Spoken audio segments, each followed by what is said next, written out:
nitetee watu wetu, na sio kutetea watu wetu peke yake, kuhakikisha mali ya Nyaribari, mali yetu, ardhi yetu, hakuna mtu anagusa.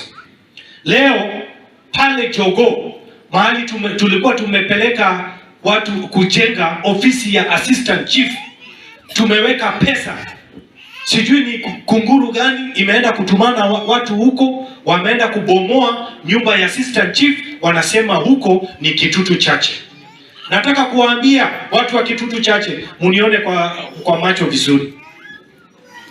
Haiwezekani na sitakubali na sitaruhusu hata inchi moja ya Nyaribari Chache ichukuliwe. Zaheer Jhanda sio Richard Togi ama wale wengine wamekuwa hapo.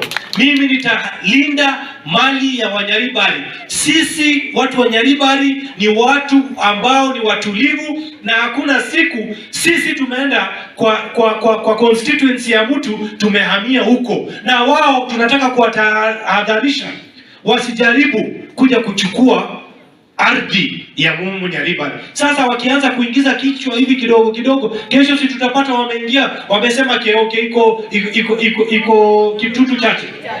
Kwa hivyo hiyo ni warning.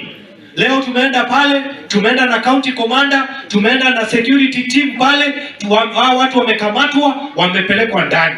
Na nataka kuwaambia, mimi kesho kutwa nikienda Nairobi, nitaenda kuona Professor Kindiki, waziri wetu, na PS. Nitahakikisha hiyo mambo ya boundaries tumetatua. Sitakubali nikiwa hai katika hii ulimwengu na nikiwa mjumbe wa Nyaribari, mtu yoyote akuje kuchukua mali yetu ama encroach kuja hapa Nyaribari Chache. Hatutakubali. Tutapigana na wewe mpaka tuhakikishe tumewaangusha hawa pepo mbaya ishindwe.